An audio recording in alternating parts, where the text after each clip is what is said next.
Hello guys, कैसे हैं आप? उम्मीद करते हैं कि आप सब खैरियत से होंगे, खुश होंगे। मेरा नाम है मोहम्मद से। मेरा नाम है रहमान अनवर। और मैं जफर इकबाल। और भाई जिस वीडियो पर रिएक्शन करने जा रहे हैं, इस वीडियो का टाइटल है भाई दिल्ली इलेक्शन हो गया, रिजल्ट अनएक्सपेक्टेड आए हैं भाई। बहुत इंटरेस्टिंग वीडियो। अगर आपको वीडियो पसंद आए तो लाइक और सब्सक्राइब ज़रूर कीजिएगा।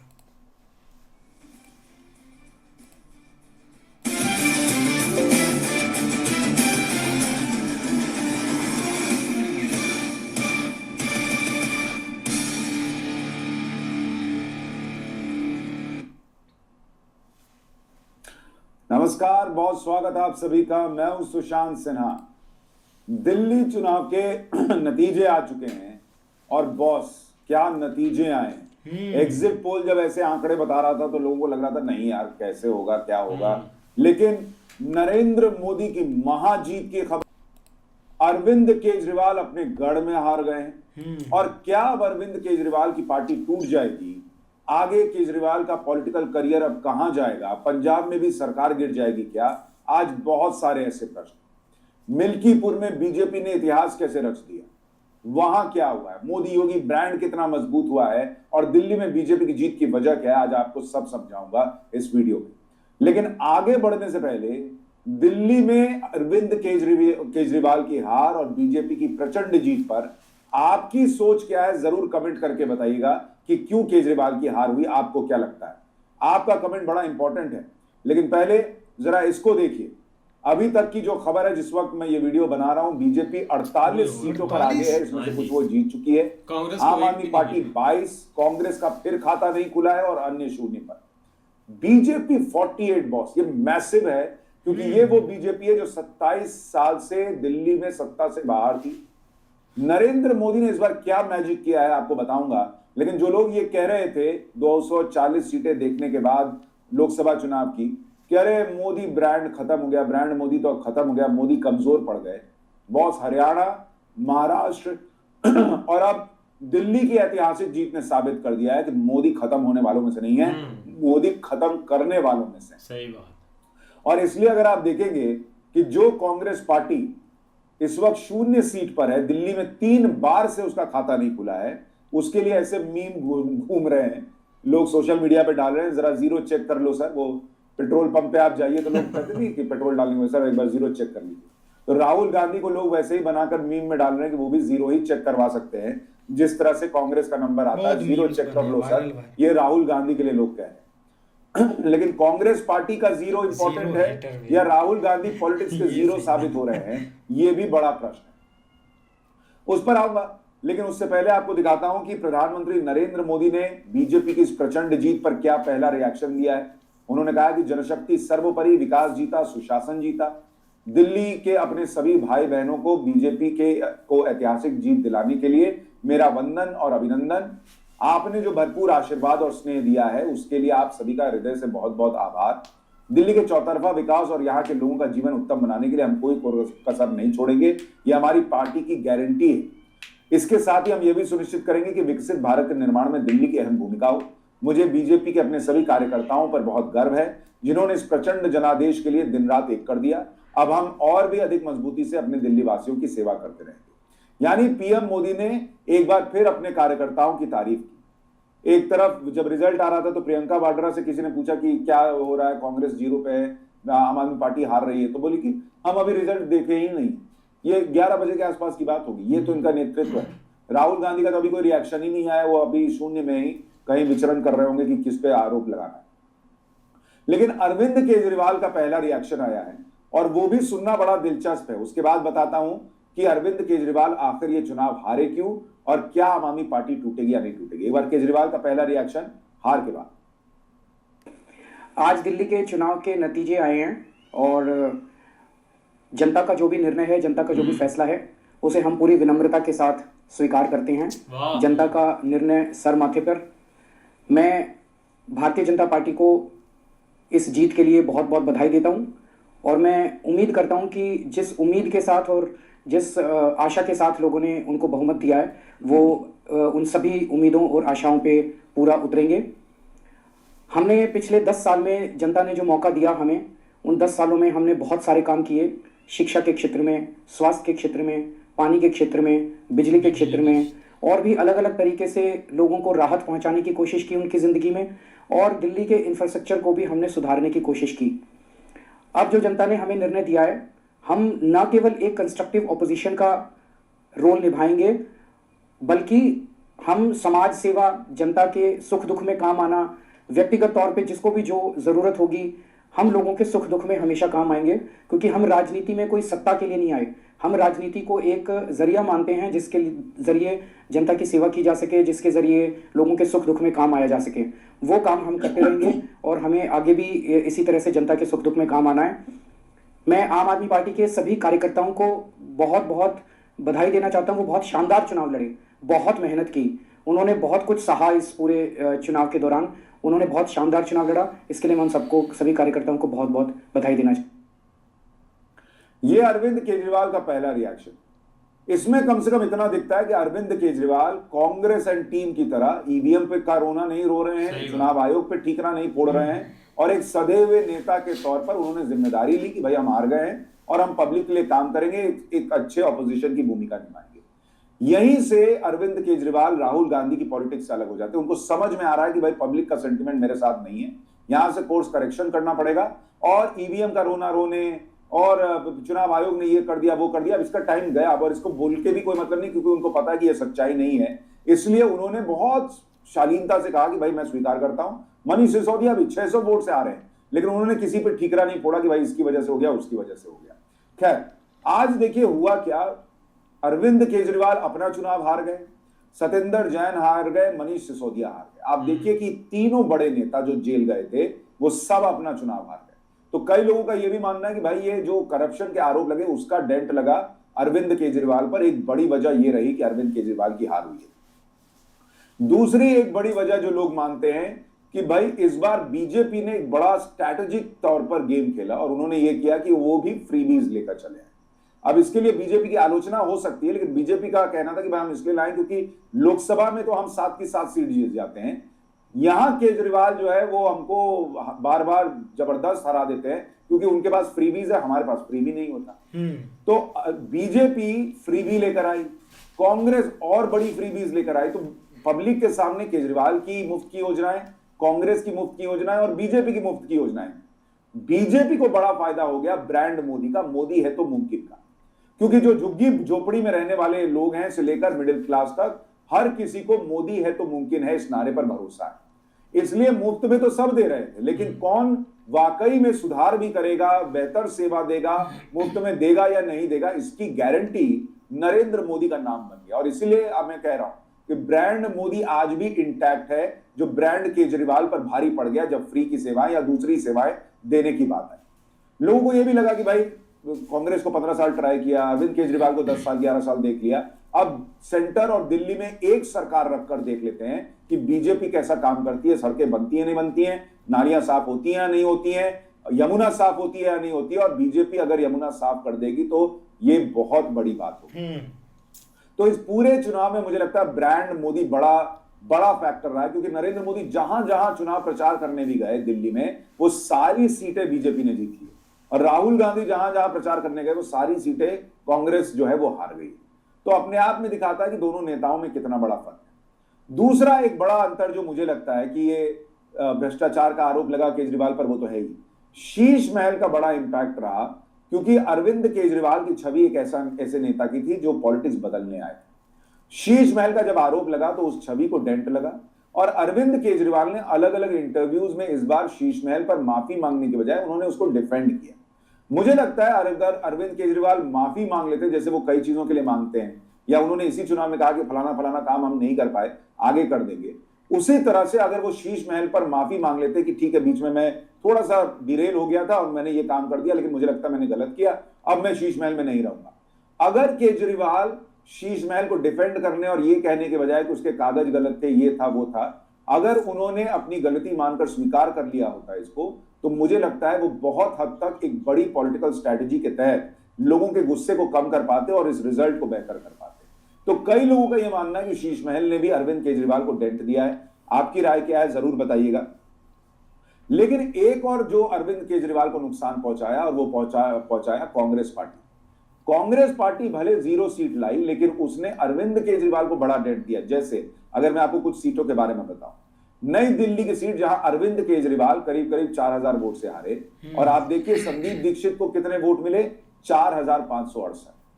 यानी अगर संदीप दीक्षित न लड़े होते या आम आदमी पार्टी और कांग्रेस का गठबंधन होता तो केजरीवाल ये चुनाव ले जा सकते थे, लेकिन केजरीवाल उतने ही अंतर से हारे जितने मत ऑलमोस्ट संदीप दीक्षित को पड़ा। इसी तरीके से आप देखिए मनीष सिसोदिया जो मात्र 600 वोट से हारे, उनको भी कांग्रेस के कैंडिडेट को 7350 वोट दिया। अब आप सोचिए अगर कांग्रेस का ये कैंडिडेट ना होता, और कांग्रेस ने बहुत मजबूत कैंडिडेट उतारा वहां पर, नई दिल्ली में भी संदीप दीक्षित को उतारा मजबूत कैंडिडेट, यहां पर भी कांग्रेस ने मजबूत कैंडिडेट को उतारा, और अगर ये ना होता तो मनीष सिसोदिया भी अपना चुनाव निकाल लेते। इसी तरीके से अगर आप देखेंगे सौरभ भारद्वाज जो ग्रेटर कैलाश में हार गए, उनको 3188 वोट से हार मिली, और जो कांग्रेस के कैंडिडेट थे गुरमीत सिंह भी, उनको 6711 वोट मिला। अगर कांग्रेस के उम्मीदवार वहां ना होता तो यानी आम आदमी पार्टी को वहां भी जीत मिल सकती थी। तो ऐसी कई सीटें हैं, मुस्लिम बहुल सीटों में कांग्रेस ने आम आदमी पार्टी का वोट काट दिया। तो एक विनर की कैटेगरी है, एक लूजर की कैटेगरी है, और एक कटर की कैटेगरी है जो वोट काट रहा था, और वो है कांग्रेस पार्टी। और कांग्रेस पार्टी स्ट्रैटेजिकली इस चुनाव में आम आदमी पार्टी को, केजरीवाल को डेंट करना चाहती थी, क्योंकि केजरीवाल हर जगह जहां जीतते हैं वो कांग्रेस को ही खाते हैं। तो कांग्रेस ये चाहती थी कि किसी तरह से केजरीवाल को खत्म किया जाए, इसलिए कांग्रेस ने सिर्फ कैंडिडेट नहीं उतारे, मजबूत कैंडिडेट उतारे जहां पर क्लोज फाइट्स थी, और उसका नुकसान अरविंद केजरीवाल को हुआ है, ये दिखता है। लेकिन ऐसे में एक बड़ा सवाल ये भी है कि भाई अब जैसे ये देखिए, ये अवध ओझा हार गए, ये अवध ओझा पटपड़गंज की सीट से लड़ रहे थे, लेकिन जिस तरह की बातें कर रहे थे वो लोगों को पसंद नहीं आया, और वहां पर रविंद्र नेगी जो बीजेपी के कैंडिडेट हैं वो चुनाव जीत गए। तो कई बड़े बड़े नाम जो है वो हार गए हैं। सिर्फ एक बड़ा नाम आतिशी का है, जिन्होंने रमेश बिदूरी को बहुत कुछ 100 के अंतर से हरा दिया, नहीं तो लगभग सारे बड़े नेता जो है वो आम आदमी पार्टी के हार गए। एक अमानतुल्लाह खान ने भी अपनी सीट ओखला वाली बचा ली, वरना बाकी के हार गए। तो केजरीवाल को मुझे लगता है कि नुकसान तो हुआ है, ब्रांड मोदी और मजबूत हुआ है। ब्रांड मोदी मजबूत होने का मतलब है कि भाई जो ऑपोजिशन है, अब यहां से सीधा अगला चुनाव बिहार का है साल के अंत में, तब तक कोई रोकने टोकने वाला नहीं है, कोई ब्रांड मोदी पर सवाल उठाने वाला नहीं है। बड़े फैसले होंगे, देश में एक मजबूत सरकार चलेगी, कोई हिलाने वाला नहीं है। राहुल गांधी का मामला, कांग्रेस का मामला ऑलरेडी खत्म है, वो बिहार में भी हारेंगे, लिख के ले लीजिए, यानी वहां पर भी कांग्रेस और खत्म होगी।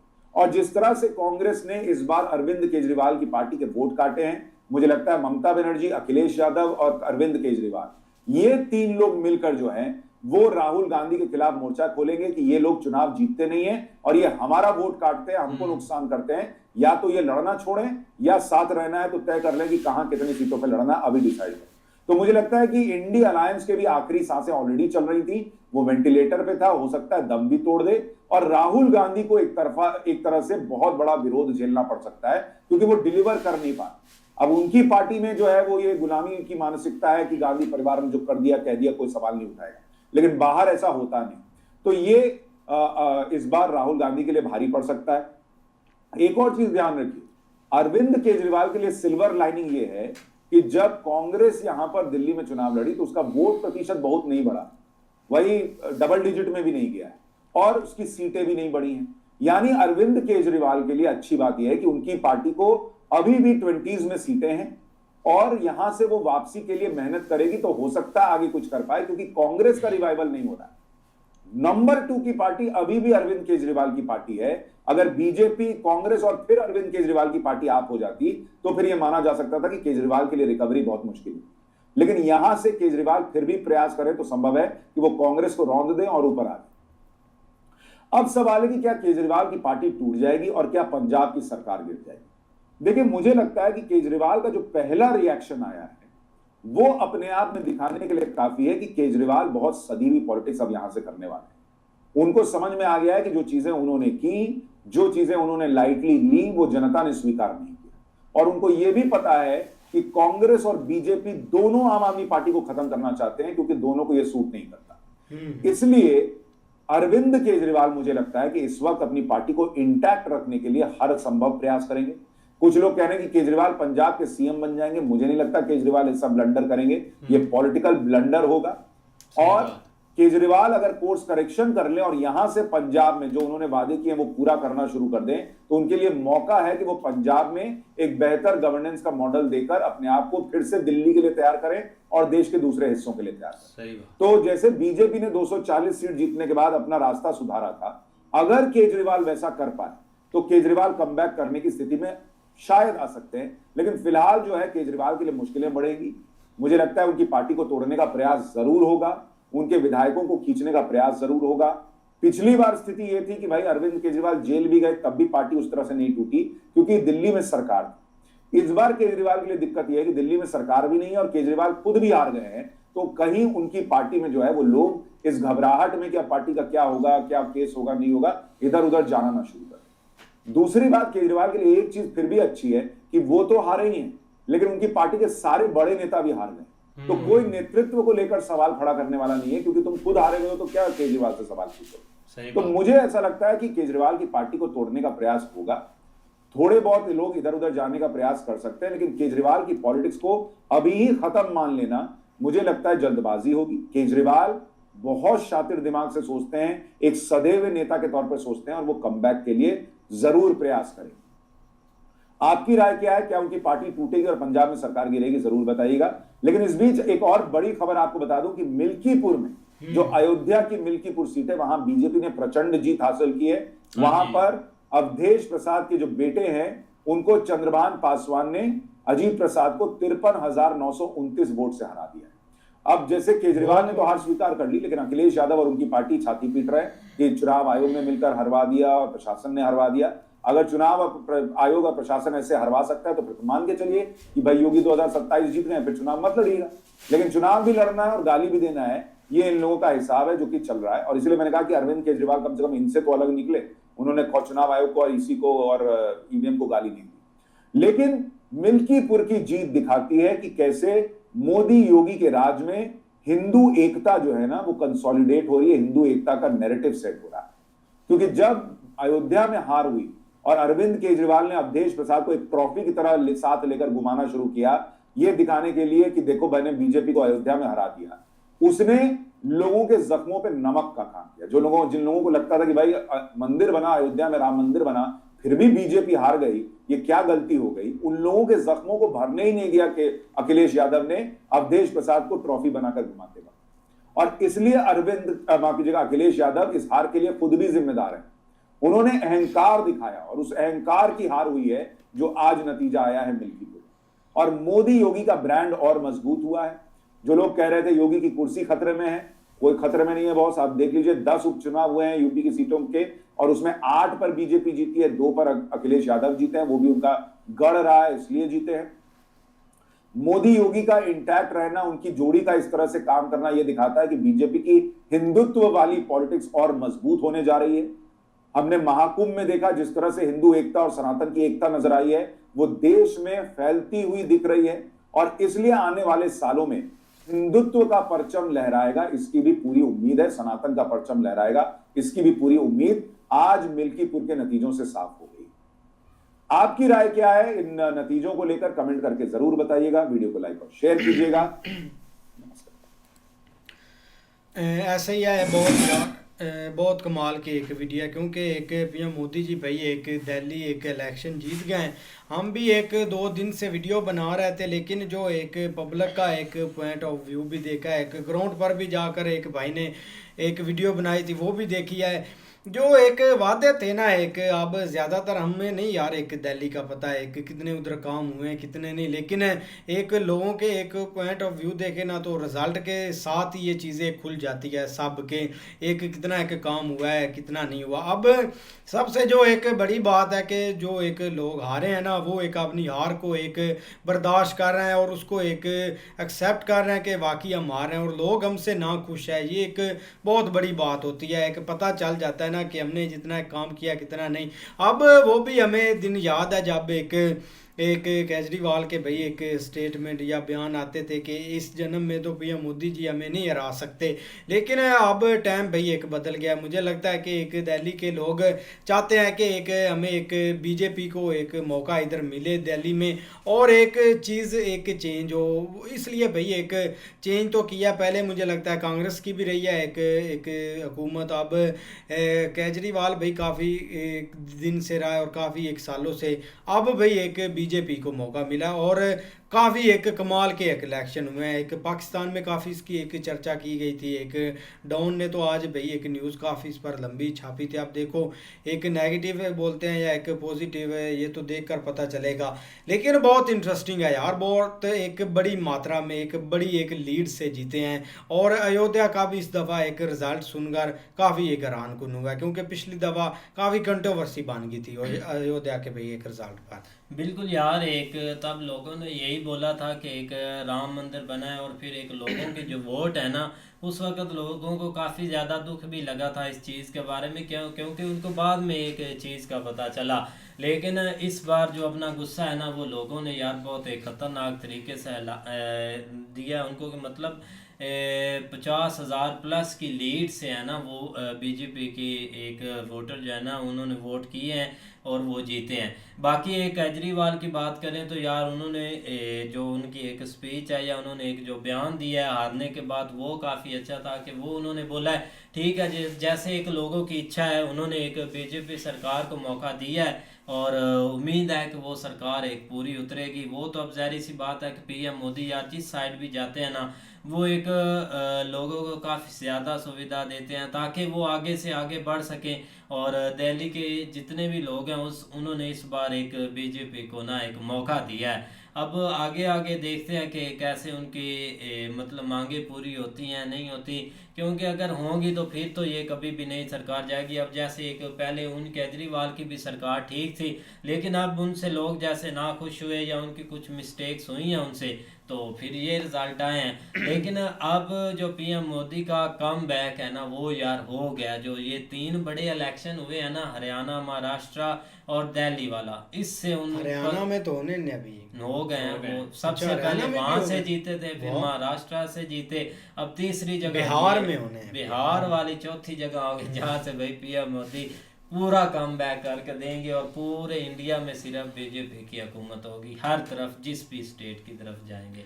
नहीं बिल्कुल ऐसा ही है, लेकिन भाई सबसे ज़्यादा खुशी इस चीज़ की हुई है कि भाई अरविंद केजरीवाल जो है ना उसने भाई अपनी हार को तस्लीम किया है। और हर एक सियासतदान के अंदर इस तरह की एक जो है ना वो मतलब कैपेसिटी नहीं होती कि वो एक्सेप्ट करे, क्योंकि हम शुरू से ही देख रहे हैं ये फर्स्ट इलेक्शन था, जनरल इलेक्शन, जिसमें कांग्रेस ने हार तस्लीम की या मतलब एक थोड़ा बहुत रिलैक्स रहे हैं। नहीं तो भाई उन्होंने हर वक्त एक वो ईवीएम मशीन के रोले डाले हुए थे कि मतलब वो मतलब हैक हो जाती है, ये हो जाता वो हो जाता ये सारी चीज़ें। लेकिन भाई बीजेपी को बहुत ज़्यादा इस चीज़ के ऊपर मुबारकबाद बनती है कि उन्होंने भाई लोगों के अंदर एक होप जागी है कि भाई कम से कम जो है ना वो डिलीवर करेंगे। तो उनको भी 48 सीटों के साथ अगर जिताया है तो डिलीवर ज़रूर करना चाहिए। बहुत सारी कमी कुताहियाँ होती हैं क्योंकि जो है ना वो हर एक चीज़ एक एट अ टाइम जो है ना वो सही नहीं चल सकती, कुछ चीज़ें रह भी जाती हैं। लेकिन जो भी डंट पड़े हैं भाई उनको भरना बीजेपी के हाथ में है। और ये अगर थोड़ा सा टाइमली करेंगे या एक जो है ना वो स्पीडी करेंगे तो उसके लिए भाई एक बहुत इनको भी फ़ायदा होगा, क्योंकि ये एक आए दिन इलेक्शन चलते रहते हैं और उसका आपकी परफॉर्मेंस के ऊपर बहुत ज़्यादा असर पड़ता है। अगर आप अच्छे जा रहे हैं तो वो फिर इलेक्शन आप इजी अगला विन कर सकते, जिस तरह बिहार का आ रहा है। लेकिन दूसरी तरफ यार देखो ना कि पाकिस्तान की अगर बात करें ना तो यहाँ पे एक नैरेटिव, जिस तरह कोई भी पॉलिटिशियन को गिरफ्तार करते हैं ना, नैरेटिव चल जाता है कि भाई वो एक इनसे बदला लेने के लिए इनको गिरफ्तार किया, हालांकि इसने करप्शन वगैरह नहीं की थी। लेकिन ये सेम टू सेम चीज़ उधर भाई नहीं चली। वहाँ पे कम से कम लोग जो है ना वो इस चीज़ को अंडरस्टैंड किया कि अगर ये पकड़े गए, हालांकि उस वक्त जो कंपेन चली थी ना वहाँ पे भी उस वक्त एक पीएम मोदी को डिक्टेटरशिप या एक डिक्टेटर का नाम दिया गया था कि देख लो ये जो अपने मुखालफिन हैं उनको पकड़ पकड़ के जेलों में डाल रहा है, इसलिए डाल रहे हैं कि भाई ये इलेक्शन विन कर जाए। लेकिन क्या हुआ, वो सारे एक उनको रिलीज़ हुआ, जो भी उनको सजाएं वगैरह या जो भी एक प्रोसेस उससे वो निकले। लेकिन आगे जाके भाई जब वोट हुए हैं तो लोगों ने उनको भाई रिजेक्ट किया। उसकी वजह ये थी कि अगर वो पकड़े गए हैं तो उसके पीछे रीज़न कोई ना कोई ज़रूर थी कि क्या, चाहे करप्शन है, चाहे कोई भी ये एक शीश महल जिस तरह उसका जिक्र कर रहे हैं, इस तरह की कुछ चीज़ें हैं। लेकिन भाई देख लो कि आप रिज़ल्ट आपके सामने है। बाकी भाई इलेक्शन अच्छा हुआ है। लोग जिस तरह एग्जिट पोल आया था ना कि भाई ये कांग्रेस को भी 3 सीटें मिल रही थी, वो नहीं मिली, वो बिल्कुल एक ज़ीरो पे चले गए। उसकी वजह ये है कि भाई इनका आपस में जो इत्तेफाक टूटा ना, जिस तरह एक उस वक्त लग भी रहा था जो INDI इन्होंने बनाई थी, लेकिन उसके तहत चले नहीं है। कांग्रेस अलहदा आपने बंदे खड़े किए हैं जिस वजह से भाई बहुत सारी सीटें उनकी हाथ से गई हैं आप पार्टी के। लेकिन अच्छा था इलेक्शन। नहीं ऐसे ही है, जो एक सबसे बड़ा एक प्रोमिस एक किया था ना एक इस पार्टी ने भाई, वो था एक यमुना को एक साफ़ करना। लेकिन आज मैं देख रहा था एक वीडियो, उसमें भाई वो बोतल में पानी भर कर लेके एहतजाज कर रहे थे कि अभी तक साफ़ नहीं हुई। लेकिन वो बहुत एक बड़ा एक चैलेंज है एक बीजेपी के लिए। अगर वो भाई साफ़ कर देते तो बहुत एक इंटरेस्टिंग होगा, लोग बहुत एक खुश होंगे। काफ़ी कमाल की वीडियो थी, उम्मीद करते हैं कि आपको पसंद आएगी। अगर पसंद आए तो लाइक और सब्सक्राइब ज़रूर कीजिएगा।